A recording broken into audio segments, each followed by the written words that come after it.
Hello my dear students, welcome to the MS Science Academy. Myself Meenu Srivastav, and today we are going to discuss about the microbial assay of antibiotic. In this video we will discuss about the microbial assay of antibiotics by the help of method A, means the couplet method. First we will define what is the microbial assay. Okay, so it is what is the microbial assay of antibiotic. So first we will go for the definition part. It is based upon a comparison of the inhibition of growth of microorganism, M.OS means microorganism, by measured concentration of the antibiotics to be examined, means the test antibiotics with the known concentration. It's a concentration of a standard antibiotic. Okay, so in this method we will compare the unknown concentration with the known concentration. Okay, so unknown concentration we will determine with the help of known concentration efficiency of given antibiotic. Okay, so how can we judge the antibiotic efficiency? By the inhibition of growth. Okay, so by this method, by the microbial assay, microbiological assay, there's the two methods. First is the couplet method and second is the turbidity metric method. Couplet method represent the method A and the turbidity metric method is the method B. Okay, so in the couplet method, basic mechanism is the diffusion mechanism. Okay, in this method, the antibiotic will diffuse through the solidified agar in petri plates. Okay, so these antibiotic will diffuse up to that particular extent. On that extent they will suppress the growth of microorganism. So when the growth of microorganism is suppressed, so at a particular extent zone of inhibition, means ZOI, zone of inhibition is created. So zone of inhibition means ZOI is proportional to the concentration of given antibiotic. Okay, now the second is the turbidity metric method. This is the method B. It is based on the inhibition of growth of microbial cell in a liquid culture media. As the microbial growth will occur in the liquid medium, so the growth will represent as the turbidity. So if we introduce some antibiotic in the turbid preparation, so the turbidity will reduce. How is it possible? Because as the microbial cells will reduce, automatically it will reduce the turbidity. So we can represent that the turbidity is proportional to the concentration of microorganism, and the decrease in the turbidity is proportional to the concentration of antibiotic. You are getting my point? Okay, now the turbidity of culture reduces. Okay, now the turbidity of culture reduces, and this was observed spectrophotometrically. So we can observe the concentration, we can determine the given antibiotic concentration with the help of that how much extent of turbidity is reduced. This we can determine or measure with the help of spectrophotometer and other spectrophotometrical instruments also. Now we will discuss about the couplet method. We are just suggesting that the couplet method is also named as method A, and the turbidity metric method is represented as the method B also. The method B, in the method A. So first in this video we will discuss about the method A, means the couplet method. Now in the couplet method, first we will take the culture media. As you will see that culture media, there are the 10 official culture media for such kind of the preparations. They are representing A, B, C, D, E, F, G, H, I, J. Okay, so these culture media are represented A to J preparations. Okay, in this board you will see the list of 10 culture official medias which are prescribed in the IP. Okay, so here the culture media, the pH of the culture media is 6.5 to 7.5, and we can maintain this pH by adding 1 molar NaOH or 1 molar HCl. NaOH, sodium hydroxide, and HCl, it's hydrochloride. Now, the second thing is the buffer solution. What is the use of buffer solution? Buffer solution help to maintain the pH at a particular level. Buffer will not allow the pH in the fluctuating manner. Okay, so buffer will just keep the pH on a stationary manner. So here the buffer, different kinds of the buffer, but here we will use especially two kinds of the buffer. These are dipotassium hydrogen phosphate and potassium hydrogen phosphate. Okay, now the third preparation is that standard stock solution. The standard stock solutions of antibiotic is the preparation for just keeping for a stock purpose. So whenever we want to do assay or whenever we want to perform the assay, we will take the preparation from that stock preparation and then we will start our procedure. So standard stock solution are the preparation or the stock preparation from which we will do our assay at whatever time and or at whatever time we will take this stock solution and we will do our or perform our assay. Here the accurately weight, WT, it's represent weight. Accurately weight of antibiotics quantity of standard antibiotics add in an appropriate solvent. The solvent which are already specified in the IP, This stock keep in the refrigerator for a specified time period. Thus, the stock preparations we will keep for further in future. Okay, so whatever time we need such kind of the preparation we will take and we will just keep it out in the refrigerator and we will take the appropriate preparation and appropriate measurement and just start our procedure. Okay, so here different kinds of the antibiotics are having the different so we will prepare the different kinds of the antibiotics and different kinds of the stock preparation. Preparation of the test sample. The test sample of unknown concentration dissolved in a specified solvent. Now now we will take the test sample, means that sample whose efficiency or whose zone of inhibition which we want to measure. For that preparation we will dissolve it in a particular solvent and whatever quantity or whatever concentration, because the concentration we have to measure, so just at a particular concentration we will just we will dissolve in a solvent and just use as a test sample. Test microorganism in petri plates. Here first, before going the description of this topic, this point, just I want to say there are the different kinds of the antibiotics there are the different kinds of the microorganism which we want to use for the different kinds of the antibiotic sample. Here in the board you can see that there are the microorganisms and the antibiotic list which are already given in the IP, and for that microorganism only we will take for particular antibiotic assay. Okay, so here for particular antibiotic we will use the particular microorganism only. Here how we will use the petri, how we will prepare the petri plate.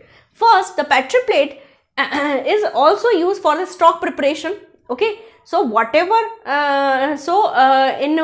whatever time we want to perform our assay, we will take these petri plates and use in our method. Here prepare first layer of agar first in the petri plate. First the first thing you have to keep in your mind that whatever container, whatever all the beakers, all the pipettes and whatever things you are using in the lab for the assay purpose, you have to sterilize each and everything. Either petri plates, either container, either burette, either pipette, whatever things you are taking, just sterilize in very efficient manner. Otherwise they will destroy, otherwise the complete assay will spoil. Okay, so here First, the petri plates you have to sterilize and just prepare first layer of agar. Okay, so prepare the first layer of agar, and over the second layer, over the first layer, the second layer is added with the microorganism. When we are adding the second layer on the first layer, just we will introduce the microorganism also, and that time the temperature is maintained up to the 40 to 50 degrees Celsius. Okay, for that 40, because if we will take the temperature or if we will maintain the temperature below the above the 50 degrees Celsius, then our microorganism will die. So for that you have to keep in your mind that the temperature range should be very proper. Okay, so here the second layer is added with the microorganism. Okay, the microorganism is previously inoculated in a particular culture, and for that you have to use for that second layer. And for first and second layer, combined width is the 4 mm. Okay, width store such plates at a particular temperature. Okay, width is a 4 mm. Now store such plates at a particular temperature at which they will not grow and not die. My mean is that you have to maintain your petri plates at a particular temperature, that at that temperature the microorganism not further grow and not die. They will remain constant. Their growth will remain stationary, so that you can use these plates for your future purpose. So at assay time, use these plates. Okay, so here these are the preparations of the test sample, microorganism petri plate, buffer solutions, and that culture media preparation and all. Now we will go for the procedure, that how we will perform our assay and how our calculation we will perform. Now we will discuss about the procedure.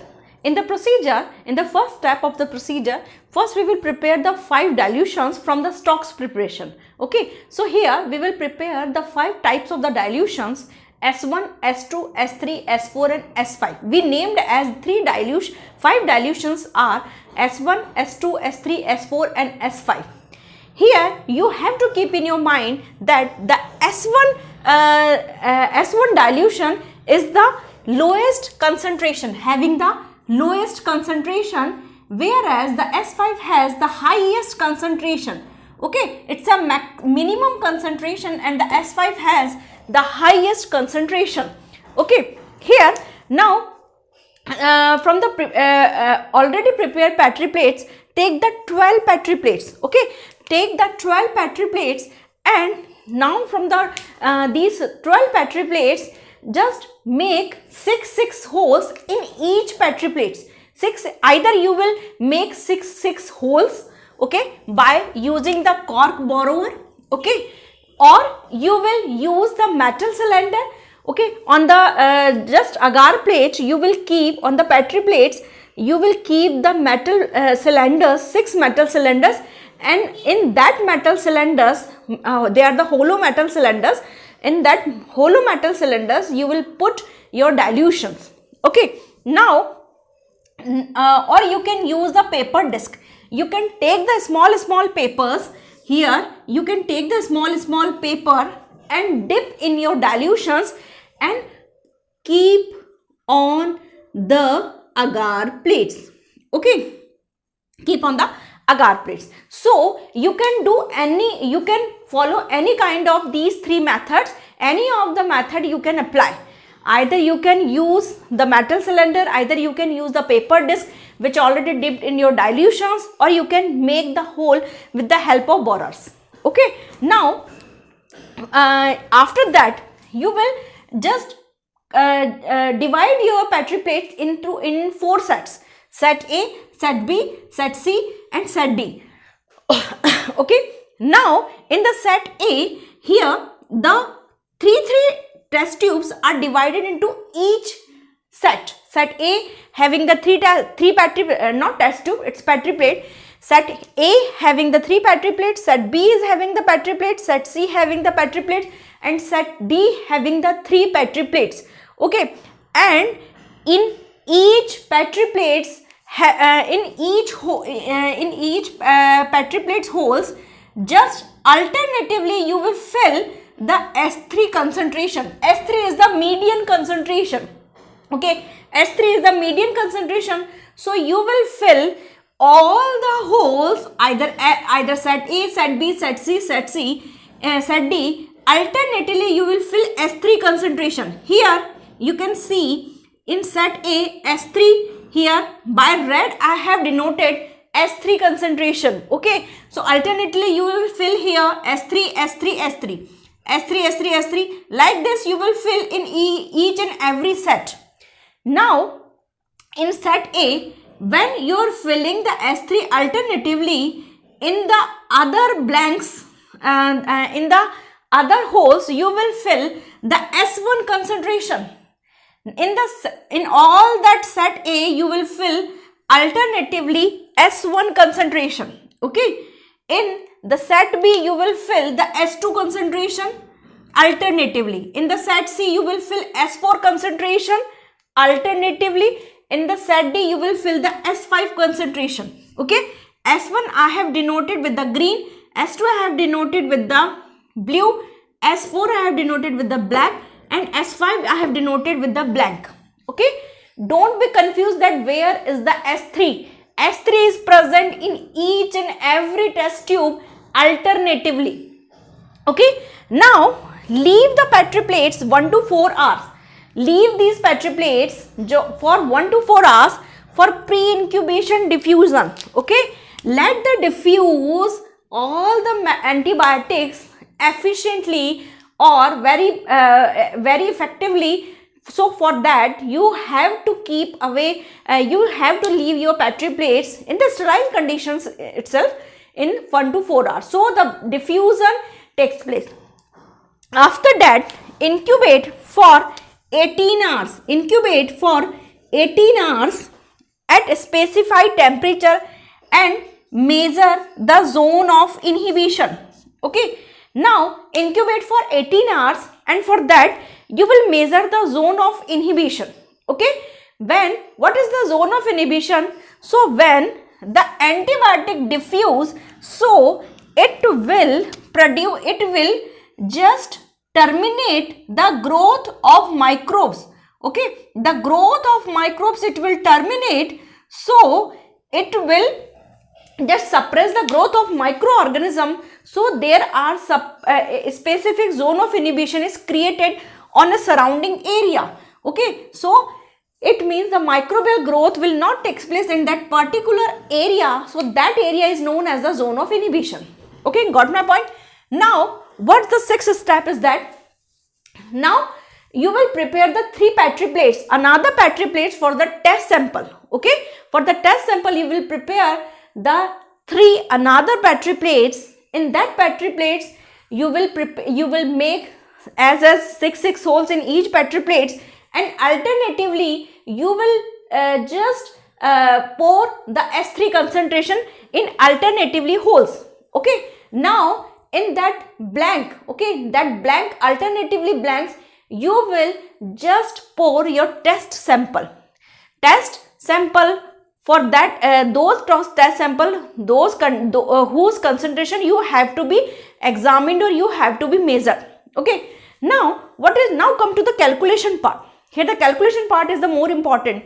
Now here STD represent for standard. Here you will see that standard. If you will see the standard, you can see that you have 9 S1. Here 1, 2, 3, 4, 5, 6, 7, 8, 9. 9 S1 you have. Okay, 9 S1 if you are having with 9 S3 in the reference of 9 S3. In that 9 S3 you have 9 S1. Same 9 S2 with the help of, in reference of 9 S3. 9 S4 in reference to 9 S3. 9 S5 in reference to 9 S3. So total you have 9 S3. So total you have 36 S3. Okay, total conditions, total concentration of S3 is in the just standard petri plates you are having the 36 S3. Okay, so total S3 36 S3 zone of inhibition, zone of diameters you will measure. Okay, zone of inhibitions or zone of diameters you can measure with the help of either vernier caliper or with the help of scale. Easily you have taken the scale, you will take the scale and by the help of a scale you will just measure the diameter. Okay, just measure the diameter. Okay, so now you will calculate the average 36 zone of inhibitions calculate. Okay, suppose that one value is 13.8, second value 20.6, like this. So all the values you will just sum up all the values and just divide it with the help of 36, then you can and then you will receive you got the 36 you got the average 36 zone of inhibition. Now come to the set A calculation, set B calculations, set wise we will do the calculation part. Here now measure the 9S3 average of 9S3 for set A.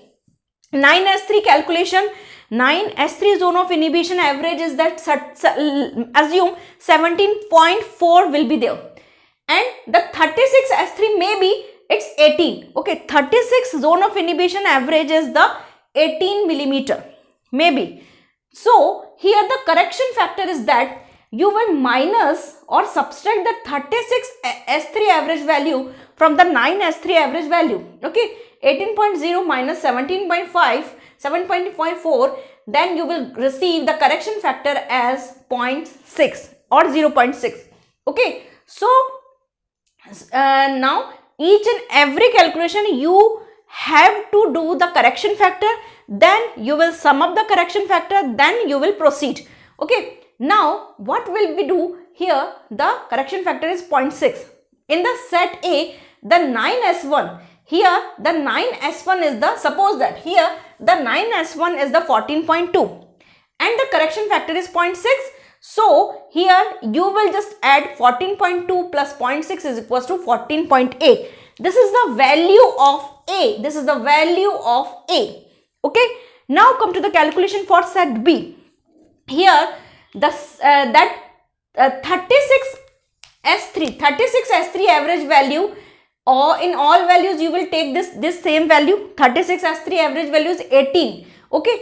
Now the set B, the 36 S3 is 18. Okay, but in the set B again you have to calculate the 9 S3's value. Okay, so 9 S3 value, suppose that it is 18.3, but the 36 S3 value should be high, but if in the calculation if it comes 9 S3 values average value is more as compared to this, so here the correction factor is that 18.0 minus 18.3, so that is the negative value.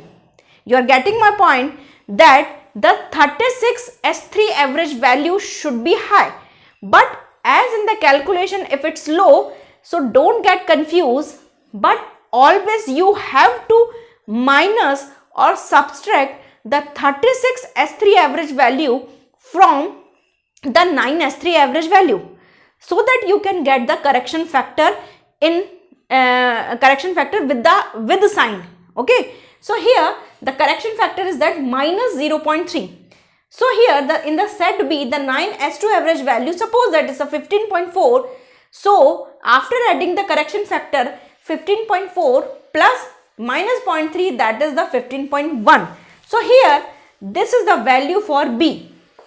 Okay, like this for all the set you will calculate A, B, C, D and E value. E value is that S3 value itself. Okay, like that you will calculate A, B, C, D, all the values you will find out, and then just draw this corrected value on the semi-log graph paper.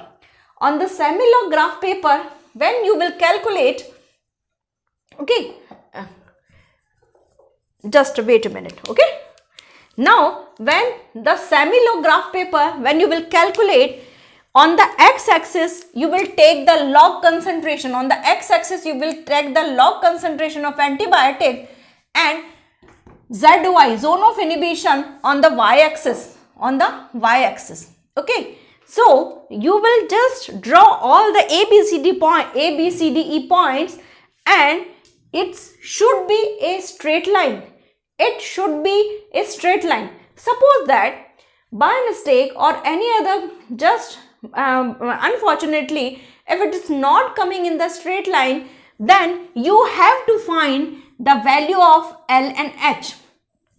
I have seen so many videos, just they are saying just draw the concentration and find the L and H values. But students are having this much confusion that why if we are just getting the just graph, then why we are just putting or finding out such L and H values.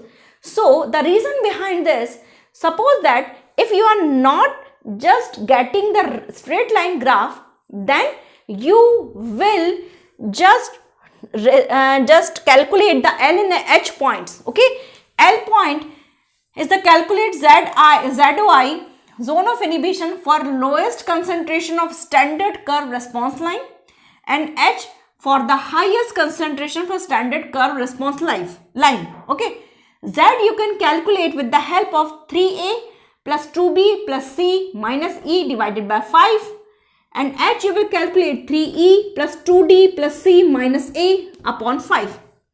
Okay, so for that you have to calculate L and H point. So when you are just getting the LH point and just draw in that semi-log graph, obviously you will receive the straight line graph. Okay, so just keep in your mind that when you will find the L and H value, you will find the L and H value always when you are not receiving the straight line graph. When you are not receiving the straight line graph, then only you will go for the L and H calculation. Otherwise, no need. Okay, now here come to the sample calculation. Here the 9S3, here 1, 2, 3, 4, 5, 6, 7, 8, 9. 9S3 average value suppose at 17.7 and 9 test samples values, that we will just pour the test samples preparation whose concentration we have to measure. Then 9 samples, T sample is the average value 17.5 millimeter, and here we have already calculated that the 36S3 average value, that is the 18. So here the correction factor is the 18 minus 17.7 is 0.3. So average corrected value for unknown is the 17.5 plus 0.3, that is the 17.8. When you will draw this concentration and extrapolating this concentration, this graph on the x-axis, then obviously you will receive the unknown concentration. Okay, unknown concentration of the given sample. Like that you will calculate. I hope you have understood my all the points, and I will make the separate video for the turbidity preparation. This is whole for the cup and plate method. I have you have cleared all the points. I hope if you have any kind of the doubt, kindly ask in the comment section. Otherwise, please like, share and subscribe. Thank you.